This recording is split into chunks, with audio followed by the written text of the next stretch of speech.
Bihar board के matric inter board exam 2026 के copy का मूल्यांकन हो रहा है। आपका ओएमआर सीट वगैरह भी चेक हो रहा है और आपके सब्जेक्टिव कॉपी का भी मूल्यांकन का कार्य चल रहा है। तो ऐसे में देखिए आप किस तरह उत्तर लिखे हैं, तो कितना अंक आपको मिलने जा रहा है, सब्जेक्टिव कॉपी का इस साल किस तरह मूल्यांकन हो रहा है, उसके साथ साथ स्टेप वाइज मार्किंग सिस्टम से इस साल अंक दिया जा रहा है। तो आखिर में स्टेप वाइज मार्किंग सिस्टम क्या है, कौन से विद्यार्थी को कितना अंक मिल रहा है, किस रूप में उत्तर आप लिखे हैं तो कितना अंक आपको मिल रहा है, और उसके साथ साथ ऑब्जेक्टिव का कॉपी मतलब सब्जेक्टिव और ऑब्जेक्टिव का कॉपी इस साल किस रूप में चेक हो रहा है, कितना अंक विद्यार्थियों को दिया जा रहा है, रिजल्ट कब तक आएगा, इस साल जो है रिजल्ट पिछले साल से अच्छा रहेगा या खराब रहेगा, इन सभी बातों की चर्चा हम लोग करेंगे। तो अगर आप भी मैट्रिक इंटर बोर्ड एग्जाम 2026 में सम्मिलित हुए थे तो ध्यान से अभी का वीडियो अंत तक देख लीजिएगा। कॉपी चेकिंग से लेकर रिजल्ट तक की सभी जानकारी आपको इस वीडियो में मिल जाएगा। तो जैसा कि आप सभी जानते हैं कि मैट्रिक इंटर बोर्ड एग्जाम 2026 की समाप्ति के बाद बिहार विद्यालय परीक्षा समिति कॉपी के मूल्यांकन शुरू कर दिया है। कॉपी मूल्यांकन मैं कहूंगा तो आपको समझना है कि सब्जेक्टिव कॉपी की मैं बात कर रहा हूं। मैट्रिक परीक्षा में जो भी विद्यार्थी सम्मिलित हुए थे, आपका सब्जेक्टिव का मूल्यांकन 2 मार्च से अर्थात कि कल से शुरू हुआ है और 13 मार्च के दिन आपका कॉपी का मूल्यांकन समाप्त हो जाएगा। वहीं पे इंटर के कॉपी का मूल्यांकन चल रहा है, 27 फरवरी से ही इंटर के कॉपी का मूल्यांकन चल रहा है जो 10 मार्च तक चलेगा। तो मैट्रिक का भी शुरू हो चुका है और इंटर का भी कॉपी का मूल्यांकन हो रहा है। अब इसमें देखिए काफी मूल्यांकन, जैसे मैट्रिक का एक दिन अभी हो गया, आज भी हो रहा है, 2 दिन हो गया, और इंटर का काफी डाटा अवेलेबल है। तो उसी के आधार पे हम लोग अभी की इस वीडियो में पूरे डिटेल में समझ लेंगे। इसके बाद आपको दूसरा वीडियो कोई भी देखने की आवश्यकता नहीं पड़ेगा। तो यहां पे मैंने डेट बताया, अब ध्यान से समझिएगा। देखिए आप 2 पार्ट में आप प्रश्न को सॉल्व किए हैं, एक ऑब्जेक्टिव और एक सब्जेक्टिव। तो सबसे पहले ऑब्जेक्टिव की बात करें तो ऑब्जेक्टिव कॉपी के मूल्यांकन के लिए बिहार विद्यालय परीक्षा समिति क्या करता है, आपका आंसर की जारी करता है। मतलब जो भी 50% प्रश्न पूछा गया है उसका आंसर की बिहार बोर्ड तैयार करता है, उसके विशेषज्ञ हैं सभी विषय के, उनके टीम के द्वारा, और वो जारी होता है। जैसे कि इंटर का आ चुका है, मैट्रिक का भी कुछ दिनों में, चंद दिनों में जारी कर दिया जाएगा। तो आपका आंसर की आता है और ओएमआर शीट में बस बिहार बोर्ड आंसर की पे आपत्ति दर्ज करने का समय देता है कि हाँ आंसर की देख लीजिए सही है कि नहीं। अगर आपको लग रहा है कहीं पे दिक्कत है तो उस पर आपत्ति दर्ज कराइए, अगर नहीं है तो कुछ मत कहिए। तो आप जो भी डेट रहता है उसके बाद आपका ओएमआर शीट चेक होगा। तो ऑब्जेक्टिव में कोई झंझट नहीं है। ऑब्जेक्टिव में क्या है कि आप सही बनाए होंगे तो कंप्यूटराइज मशीन से चेक होगा, आपको 1 अंक मिलेगा, नहीं बनाए होंगे तो 0 अंक मिलेगा। तो इसमें तो कोई झंझट है नहीं, और सिर्फ इसका आंसर की जारी होता है। जैसा कि आप देख रहे हैं इंटर का जारी हो चुका है और मैट्रिक का भी जल्द ही जारी होगा। तो ऑब्जेक्टिव कॉपी के मूल्यांकन में कोई भी समस्या नहीं, बस आपका जो है ओएमआर शीट वगैरह का अलग से बारकोडिंग कर लिया जाता है और उसके बाद जो कंप्यूटराइज मशीन होता है उसमें स्कैन करके और आपका ओएमआर शीट जांच कर लिया जाएगा। तो ओएमआर शीट बस जांच करने की यही प्रक्रिया है कि आंसर की जारी होगा, जैसा कि इंटर का जारी हुआ और मैट्रिक का भी जारी होने जा रहा है, और उसके बाद आपका कॉपी जांच हो जाएगा। जितना सही बनाए होंगे उतना सही, जितना गलत बनाए होंगे उतना गलत। अब ओएमआर शीट में यही दिक्कत रहता है कि इसकी वजह से रिजल्ट पेंडिंग में जाने का डर रहता है, लेकिन वो भी डर खत्म हो जाएगा। जैसे इंटर का मान लीजिए आंसर की आया है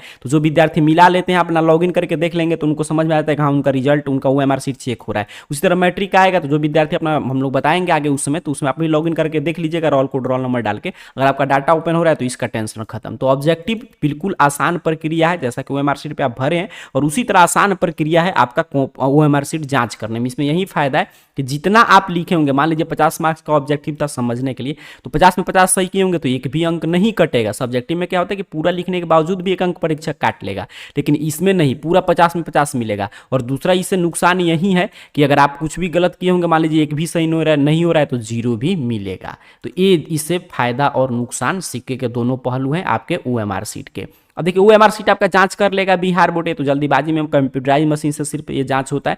बस आपका जितना समय लगता है आंसर की तैयार करने में और आंसर की पे आपत्ति वगैरह दर्ज करने में।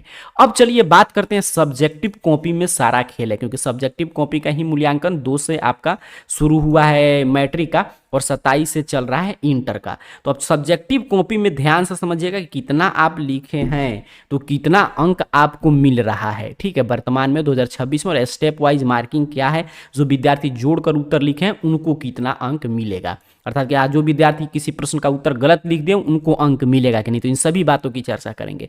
देखिए कॉपी का स्टेप समझिए। स्टेप 1 में आप जैसे ही एग्जाम वगैरह देते हैं, आपका कॉपी चला जाता है बिहार बोर्ड के कार्यालय में, और जहां जहां मूल्यांकन केंद्र बनाया गया है वहां पे भेजने से पहले आपके कॉपी को मतलब कि सही, मतलब कि उसको एक अरेंज किया जाता है एक निश्चित क्रम में। और अरेंज करके उसको सजाया जाता है और सजाने के क्रम में जो आपका फर्स्ट पृष्ठ रहता है जिस पर फोटो, सिग्नेचर, अपना रोल नंबर, रोल कोड लिखे हैं उसको हटा लिया जाएगा। तो पहला काम हो गया। उसके बाद इस तरह टीम बैठता है और जो हटाया गया है पेज उसको देखिए फर्स्ट पृष्ठ को इस तरह बार कोडिंग किया जाता है, ठीक है, बार कोड से आपका पहचान छुप जाएगा। तो इससे आपको ये जानकारी मिल गया कि जो परीक्षक आपका कॉपी जांच करते हैं उनको पता ही नहीं रहता कि किस विद्यार्थी का कॉपी है, लड़का है, लड़की है, कहाँ का है, उनको कुछ पता नहीं है। तो इसीलिए जो लोग कॉल करते हैं फ्रॉड कॉल कि आपका अंक बढ़ाने के लिए ये मैं कॉपी चेक कर रहा हूं, तो सभी फ्रॉड होता है। वो कहीं ना कहीं से आपका डाटा निकाल कर और वो लोग कॉल कर देते हैं, ठीक है। तो उस पर आपको ये जानकारी मिल गया कि जो परीक्षक चेक करते हैं तो उनके पास देखिए कॉपी ऐसे सजा के उस पर बार कोडिंग करके भेजा जाता है, उस पर आपका कोई भी डिटेल नहीं रहता है, तो वो लोग आपके पास कॉल कर ही नहीं सकते हैं। अब फर्स्ट स्टेप ये हो गया कि कॉपी को अरेंज किया गया और उसको बार कोडिंग किया गया और आपका भेज दिया गया मूल्यांकन कक्ष में, तो जहां पे भी सेंटर बनाया गया कॉपी जांच करने का वहां पे। तो वहां पे परीक्षक जो है आपका कॉपी चेक करते हैं। अब कॉपी चेक परीक्षक कैसे करेंगे, जैसे यहाँ पे देख लीजिए पूरा यहाँ पे बीएससीबी का मूल्यांकन केंद्र है, तो यहाँ पे देखिए कॉपी चेक कैसे हो रहा है। तो इनके पास पूरा कॉपी है और इनके पास यहाँ पे जो आप देख पा रहे हैं तो इनको एक मतलब कि आंसर की का फॉर्मेट देता है बिहार बोर्ड कि लघु उत्तरीय प्रश्न ये आया है, दीर्घ उत्तरीय प्रश्न इतना, तो इसका ए उत्तर है। उसमें सिर्फ बुलेट पॉइंट रहता है, क्योंकि परीक्षक क्या है कि उस विषय के वो विशेषज्ञ हैं, उनको थोड़ा वो है कि कोई भी कॉपी आपका जांच कर देगा। तो उस विषय के विशेषज्ञ उनको मालूम है इस प्रश्न का उत्तर क्या है, तो बस उनको एक बुलेट पॉइंट दिया जाता है कि हाँ इस मतलब कि ये प्रश्न आया है तो इसमें ये पॉइंट कवर होना चाहिए। उनको एक इंस्ट्रक्शन देता है कि वो देख ले, उनको याद रखा चाहिए ये पॉइंट विद्यार्थी लिखा है तो पूरा अंक देना। ये नहीं कि वो पॉइंट नहीं लिखा है अगर फिर भी उसका उत्तर सही है तभी परीक्षक का मतलब कि इसमें विवेक पे डिपेंड करता है।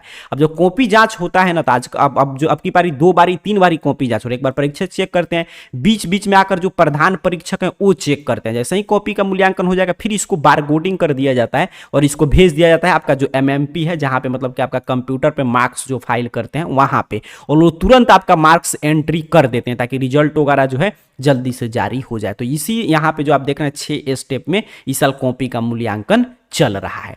अब आइए मूल बात पे हम लोग आते हैं। मैं इसलिए बोला कि एक एक प्रक्रिया में बताऊंगा। अब देखिए कैसे होता है कॉपी का मूल्यांकन। तो जैसा कि मैं बताया कि परीक्षा समाप्त होने के बाद कॉपी को बारकोड किया जाएगा ताकि जांचने वाले शिक्षक को छात्र की पहचान, नाम, रोल नंबर पता ही नहीं चले।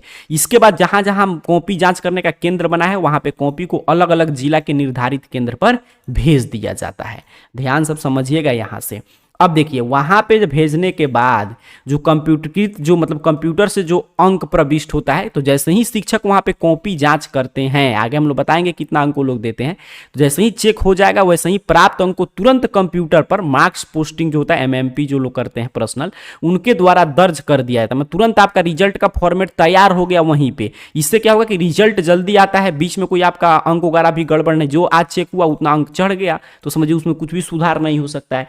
2 स्तर पे जांच होता है। एक तो जो परीक्षक चेक कर रहे हैं वो चेक करते ही है, उसके अलावा जो हेड एग्जामिनर होते हैं मुख्य परीक्षक, वो समय समय पर रैंडम कॉपी कोई भी कॉपी उठा के दोबारा जांच करते हैं ताकि यह सुनिश्चित कर लेते हैं कि मार्किंग सही हो रहा है, शिक्षक अच्छा से मार्क्स दे रहे हैं, कॉपी वगैरह सही से चेक कर रहे हैं। फिर देखिए अब एक कैसे चेक करते हैं, तो बोर्ड जो है बिहार बोर्ड वो शिक्षक को एक मॉडल आंसर की देता है जिसे हम लोग बुलेट पॉइंट बोलते हैं, ठीक है, वो देता है और उसमें बताया जाता है कि किस पॉइंट पर कितना अंक देना है। मतलब मान लीजिए लघु उत्तरीय प्रश्न है तो कोई प्रश्न आया तो उसमें 2 अंकीय प्रश्न है तो उसमें कौन कौन सा पॉइंट विद्यार्थी कवर किया है तो 2 अंक देना है। बस उसमें पॉइंट वाइज इसलिए बोला जाता है कि आपको मतलब कि उत्तर भी लिखना चाहिए। अगर समझिए कि कोई विद्यार्थी 2 अंकीय प्रश्न है और उसमें जो 2 बुलेट पॉइंट में जो मॉडल आंसर की में बिहार बोर्ड उनको दिया है और दोनों आप में मैच कर गया तो समझिए एग्जामिनर का एक भी अंक काटेगा नहीं काटेगा। आप ज्यादा घुमा दिए हैं प्रश्न और पता चला वो खोज रहा है और पॉइंट उसको नहीं दिखाई दे तो अंक नहीं देगा। और उसी तरह तो उसी पॉइंट के आधार पे 5 अंकीय प्रश्न है तो उस तरह आपको अंक वगैरह दिया जाता है। अब देखिए किस तरह, तो ऑब्जेक्टिव के लिए क्या है, तो ऑब्जेक्टिव के लिए मैं शुरू में ही बता दिया कि ओएमआर शीट मशीन से चेक होता है तो इसमें सही होगा जो आंसर की बिहार बोर्ड जारी करता है उसे तो 1 अंक, नहीं सही होगा तो 0 अंक मिल जाएगा। लघु उत्तरीय प्रश्न में क्या होता है कि मुख्य जो कीवर्ड होता है, जो बुलेट जो मतलब कि जो चीजें होना चाहिए आंसर में और जो सटीक परिभाषा है वो उसमें लिखा रहता है उनके मॉडल आंसर की में, उससे वो लोग मैच करते हैं और उनको तो आपको 2 में 2 अंक देते हैं।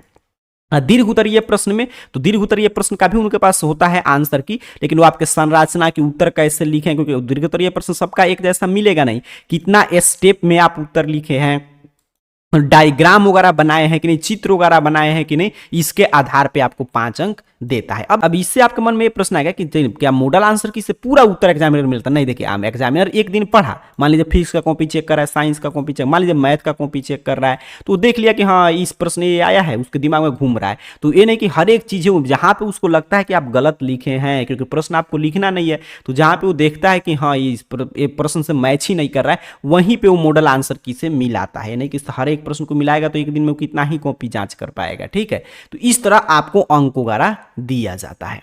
अब देखिए, अब स्टेप वाइज मार्किंग सिस्टम है बिहार बोर्ड में। ये क्या है? तो बिहार बोर्ड देखिए पूरी तरह से स्टेप मार्किंग का पालन करता है।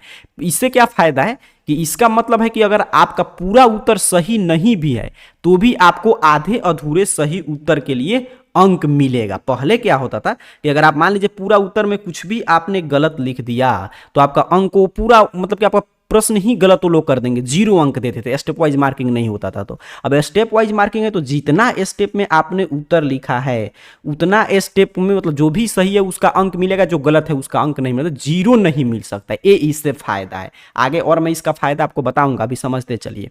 तो वही चीज है कि स्टेप वाइज मार्किंग का मतलब है कि अगर आपका पूरा उत्तर सही नहीं भी है तो भी आपको आधे अधूरे सही उत्तर के लिए अंक मिलेगा।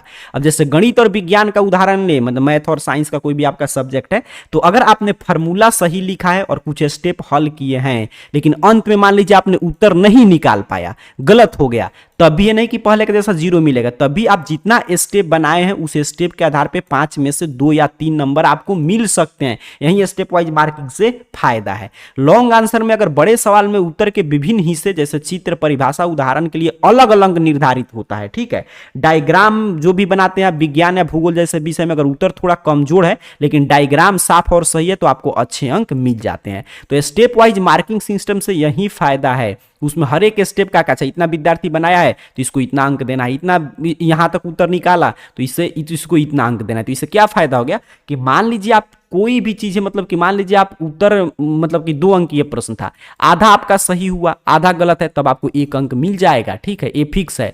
अच्छा, 5 अंकीय प्रश्न है, मान लीजिए आपका 3 स्टेप सही है, चौथा स्टेप 5वां स्टेप आपने गलत कर दिया है, आंसर आपका सही नहीं है, मैथ सॉल्व कर रहे थे, तभी 3 अंक आपको मिलेगा। नहीं कि पहले क्या होता था कि आंसर मिलाया जाता था कि आंसर निकाला कि नहीं विद्यार्थी, नहीं निकाला तो 0, ऊपर स्टेप से कोई मतलब नहीं, सारा मेहनत बेकार। लेकिन अब वैसा नहीं है, हो सकता है विद्यार्थी ऊपर से सही चलाओ, किसी माइनर सा मिस्टेक की वजह से उसका आंसर अलग आ गया, तो वो जितना स्टेप सही किया अपने को उतना अंक मिलेगा। एक क्लियर आपको समझना है। मान लीजिए आप किसी 5 अंकीय प्रश्न उसमें थोड़ा सा उत्तर मतलब आपका गड़बड़ भी है और आप उसमें अच्छा सा डायग्राम चित्र जो उस प्रश्न से रिलेटेड है बनाकर आए हैं, तो उसमें भी आपको पूरा अंक एग्जामिनर दे देता है। तो ये पूरा है स्टेप वाइज मार्किंग से फायदा। और उसके साथ साथ देखिए हैंड राइटिंग का, तो हैंड राइटिंग से देखिए फायदा होता है। अगर आपका हैंड राइटिंग अच्छा है तो अंक आपको मिलेगा। अच्छा का मतलब क्या है कि आपका हैंड राइटिंग एग्जामिनर पढ़ पा रहा है, अगर एग्जामिनर नहीं पढ़ पा रहा है तो आपका वो अंक काटता है, ये तो फिक्स है। ठीक है, इसमें कोई दो राय नहीं। तो हैंड राइटिंग मायने रखता है। जो कहते हैं हैंड राइटिंग का कोई महत्व नहीं, हाँ मैथ में नहीं महत्व है, बाकी सब्जेक्ट में हैंड राइटिंग का महत्व है। तो बस इतना आप लिख कर आए हैं कि साफ सुथरा है, कोई भी पढ़ ले रहा है, तो एग्जामिनर पढ़ेगा तभी ना चेक करेगा, तो आपको अंक उसके वजह से नहीं कटेगा। हाँ, अगर हैंड राइटिंग सुंदर है तो एग्जामिनर आपसे और प्रभावित होकर और अंक देगा। तो अगर आपकी लिखावट साफ है और आपने उत्तर के बीच में गैप छोड़ छोड़ कर लिखा है तो परीक्षक पर अच्छा प्रभाव पड़ता है, जिसे 2 से 4% अंक आपका वैसे ही वो बढ़ा कर देगा। मतलब ये नहीं कि मतलब कि बीच बीच में गैप किए हैं आप, यानी 1-2 लाइन छोड़ छोड़ कर लिखे हैं, तो उससे क्या होगा कि एग्जामिनर को कोई भी चीज़ें फ्रेश दिखता है, उसको चेक करने में भी ज़्यादा समय नहीं लगता है, तो आपको अंक दे देगा। एग्जामिनर को क्या है कि जितना कॉपी चेक करेगा उतना उसको पैसा मिलेगा, तो वो ये नहीं चाहता कि एक कॉपी को बार बार पढ़े, जितना ही पढ़ रहा है तो समझ रहा है मेरा समय नुकसान हो रहा है, तो आपका अंक काटेगा। जिस कॉपी को देख रहा है कि तो काफी अच्छा लिखा, तो भी आप गलत भी किए होंगे उसका भी वो अंक आपसे प्रभावित होकर देगा। एग्जामिनर देखिए क्या होता है, इसलिए कहा गया first impression is last impression. Examiner जब कॉपी चेक करता है ना, तो एक कॉपी चेक करेगा तो उसमें जो भी आप विद्यार्थी 1 से लेकर 5 तक प्रश्न शुरू से बिल्कुल सही अच्छा से सजा सजा के लिखें, तो उसके दिमाग में बैठ जाता है कि टॉपर बनने के लायक विद्यार्थी, पढ़ा हुआ विद्यार्थी है, सभी का उत्तर सही लिखा होगा। तो उस पर एक आपका पॉजिटिव इमेज बन गया, उसको पता ही नहीं आप कौन है, तो उसको पॉजिटिव इमेज बन गया। उत्तर देखकर ही वो पता कर रहा है कि आप मोटे हैं, पतले हैं, कहाँ से हैं, वो सारा आपका मतलब कि समझिए आपका एक चेहरा उसको एज्यूम कर लेता है एग्जामिनर, यहाँ ये विद्यार्थी कैसा है, कितना मेहनत किया है। तो आपको जो है ये समझना है कि अगर आप मान लीजिए शुरू से 5 प्रश्न सही लिखें तो आगे कोई विद्यार्थी कुछ गलत भी लिखते हैं है तो एग्जामिनर उससे पर उसको लगता है सही ही लिखा है, उसका मतलब कॉपी समझिए सही सही टिक करके अंक देते हुए आगे तक की तरफ बढ़ते जाएगा। और शुरू से ही आपने गलती कर दिया तो एग्जामिनर पे अच्छा प्रभाव नहीं पड़ेगा, तो आगे वो प्रश्न देखेगा तो उसको भी और बारीकी से चेक करेगा, उसको लगेगा हो सकता है यहाँ पे विद्यार्थी गलत किया हो। अटेम्प्ट के नंबर की अगर आप यहाँ पे देखिए ध्यान से समझिएगा, यहीं पे आता है कि कोई विद्यार्थी मान लीजिए जोड़ कर लिखे तो उनको कितना अंक मिलेगा। तो अगर आप कोई सवाल नहीं जानते हैं फिर भी उसमें संबंधित कुछ लिख कर आए हैं तो स्टेप मार्किंग की वजह से आपको कुछ न कुछ अंक मिलने की उम्मीद रहती है। ब्लैंक छोड़ दिए मतलब खाली छोड़ दिए तो 0 अंक मिलेगा। ठीक है, तो ये समझना है कि अगर मान लीजिए आपको कुछ नहीं आता है फिर भी आप सभी प्रश्न का उत्तर जोड़कर लिख, देखिए विद्यार्थी फेल वही करते हैं जो छोड़ देते हैं प्रश्न, और जो विद्यार्थी गलत सही सभी का उत्तर लिखा तो स्टेप वाइज मार्किंग यही इंस्ट्रक्शन देता है बिहार बोर्ड परीक्षक को कि स्टेप वाइज मार्किंग है। तो अगर मतलब कि कोई भी परीक्षार्थी लिखा है उत्तर तो उसको आप 0 नहीं दे सकते हैं, वो जितना भी लिखा है उतना अंक तो उसको आपको देना होगा जितना स्टेप में उसने उत्तर लिखा है। तो ठीक है, तो 0 तो आप नहीं दे सकते हैं। तो इससे यही फायदा है स्टेप वाइज मार्किंग से कि अगर आप जोड़ जोड़ कर भी लिख कर आए हैं तो फिक्स रहिए कि आपको अंक मिलेगा, 0 नहीं मिलने जा रहा है। हाँ, अगर आप छोड़ दिए हैं तो एग्जामिनर क्या करेगा, 0 अंक देगा। अच्छा, अगर कोई छात्र जो है 1 या 2 विषय में 2-5 नंबर से फेल भी होता है तो बोर्ड उसे पास करने के लिए ग्रेस मार्क्स पॉलिसी क्या है, कितने अंक से आप पास करते हैं, आप फेल या सेकंड, आपका मतलब फर्स्ट या सेकंड डिवीजन छूट रहा है, कितने अंक से फेल कर रहे हैं तो आपको पास कराएगा। ये इस पर हम लोग डिटेल में अगले वीडियो में अगर आप लोग का डिमांड आएगा कितना ग्रेस अंक मिलता है तो उस पर हम लोग चर्चा कर लेंगे। अभी सिर्फ आपका आंसर किस रूप में चेक होता है वो हम लोग समझ रहे हैं। तो ग्रेस मार्क्स की आपको जानकारी चाहते हैं तो नीचे कमेंट बॉक्स में बताइएगा, अगले वीडियो में हम लोग चर्चा कर लेंगे। तो देखिए सब वो आपका ऑब्जेक्टिव में कोई टेंशन नहीं, ओएमआर शीट कंप्यूटराइज मशीन से चेक हो गया। सब्जेक्टिव में आपको अंक कैसे मिलता है तो पहले मैं बता दिया कि कोई भी परीक्षक जो जांच करते हैं इसको पता ही नहीं है कौन सा कॉपी है किस विद्यार्थी है, क्योंकि जो फर्स्ट पृष्ठ पे जो आपका डाटा था वो हटा लिया गया, उस पर बारकोड कर दिया गया, फिर उस परीक्षक के पास गया तो अच्छा से वो कॉपी जो भी उसके पास मॉडल आंसर की मिला उसे मिला के आपका चेक करेगा। स्टेप वाइज मार्किंग है तो स्टेप वाइज मान लीजिए आप कुछ भी उत्तर लिखें तो आपको अंक मिलेगा, वो 0 नहीं दे सकता है। सब्जेक्टिव में बाध्य है एग्जामिनर अंक देने के लिए, क्योंकि स्टूडेंट लिखा है तो जितना वो तो मेहनत किया उतना तो उसको अंक मिलना चाहिए। ठीक है, तो स्टेप वाइज मार्किंग से यही फायदा है कि जोड़कर भी लिखने वाले विद्यार्थियों को अंक मिलता है। या मान लीजिए नीचे आपका प्रश्न गलत है, ऊपर सही है, या ऊपर गलत है नीचे सही है, बीच में सही है तो उसका अंक मिलेगा, 0 नहीं मिल सकता है। और कॉपी जो है एक बार यहाँ पे परीक्षक चेक करते हैं, बीच बीच में हेड एग्जामिनर कॉपी को जांच करते हैं और तुरंत वहीं पे आपका जो है मार्क्स जो है कंप्यूटराइज मशीन से बिहार बोर्ड का मतलब आपका मार्कशीट का जो फॉर्मेट है उसमें एंट्री कर दिया जाता है ताकि उसी समय रिजल्ट वगैरह, इसलिए तो बिहार बोर्ड रिजल्ट वगैरह इतना जल्दी जारी करता है और उसके साथ साथ रिजल्ट में कोई भी त्रुटि न रहे, कोई भी अंक वगैरह बढ़ने की संभावना नहीं रहे। अब देखिए इस साल जो यहाँ पे बताया जा रहा है कि कॉपी जांच जो है 3 स्तर पे अंक देखा जा रहा है। 3 स्तर पे कैसे, तो देखिए इंटर मैट्रिक का जो कॉपी जांच चल रहा है तो उसमें देखिए मूल्यांकन को लेकर बिहार बोर्ड ने निर्देश दिया है कि केंद्र पर चेकर मेकर की जांच के बाद ही अंतिम अंक मान्य होगा।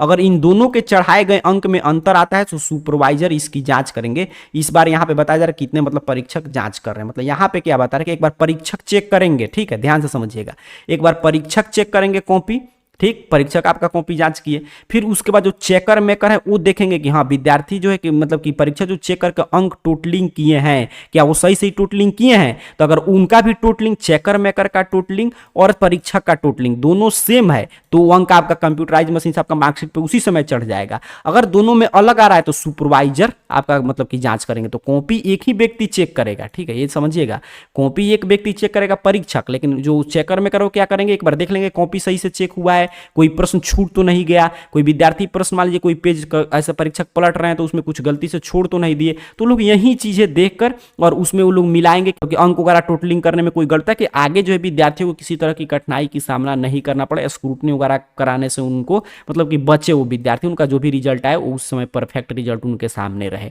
तो इस तरह कॉपी जांच होगा। अगर मान लीजिए दोनों का टोटलिंग में गड़बड़ी रहा है, चेकर मेकर अलग अंक बता रहे हैं, परीक्षक अलग चेक करके चढ़ाया है, तब सुपरवाइजर कॉपी जांच करेगा। तो 3 स्तर पे इस साल सेंटर पे ही कॉपी जांच किया जाएगा। और पहले क्या होता था कि जिन विद्यार्थियों का 90% से अंक ज्यादा आता था उनका कॉपी बोर्ड को भेजा जाता था, ठीक है, ताकि बोर्ड चेक करता था जो टॉपिक। देखिए रिजल्ट कैसे आता है, ऑब्जेक्टिव का मूल्यांकन, सब्जेक्टिव का चेकिंग, फिर जो 90% से अधिक कॉपी था उसको फिर टॉपर के कॉपी का पुनर्मूल्यांकन होता था, दोबारा चेक, फिर टॉपर इंटरव्यू। लेकिन इस साल बिहार बोर्ड जल्दी रिजल्ट जारी करने के लिए अब देखिए क्या नियम लगा दिया कि 90% अंक पर भी बोर्ड नहीं भेजा जाएगी कॉपी। बोर्ड ने सभी प्रधान परीक्षक को निर्देश दिया है कि उन्हें विशेष ध्यान रखना है कि कोई भी खंड अमूल्यांकित नहीं रह जाए। बच्चों ने जवाब सही लिखा है तो पूरा अंक दें, ठीक है, ये पूरा इंस्ट्रक्शन है कि आपको अंक नहीं काटना है, अगर बच्चा सही लिखा है तो उसको पूरा अंक दीजिए। किसी परीक्षार्थी को 90% से अधिक अंक आता है तो भी उसकी कॉपी जांच के लिए बोर्ड कार्यालय नहीं भेजना है। पहले 90% से अधिक अंक आने पर कॉपी को बोर्ड के पास भेजा था। क्यों नहीं भेजना है अब? क्योंकि पहले सिर्फ परीक्षक कॉपी चेक करते थे, डायरेक्ट अंक चढ़ाते थे, लेकिन अब क्या कि परीक्षक जांच कर रहे हैं, फिर चेकर में कर देख रहे हैं कि कोई प्रश्न छूटा तो नहीं है, फिर प्रधान परीक्षक देख रहे हैं कि सभी चीज सही है ना, जो विद्यार्थी सही लिखा उसको सही मिला। 3 स्तर पर यहीं पे कॉपी जांच हो गया। तो सीधा बिहार बोर्ड इस साल क्या करेगा? टॉपर की कॉपी का पुनर्मूल्यांकन नहीं करके सीधे टॉपर इंटरव्यू के लिए बुलावा भेजेगा। तो इससे और रिजल्ट जल्दी आएगा। समझ रहे हैं मेरे बात को? तो इससे ये फायदा आपको हुआ। अब यहाँ पे ध्यान से चीजें समझिएगा।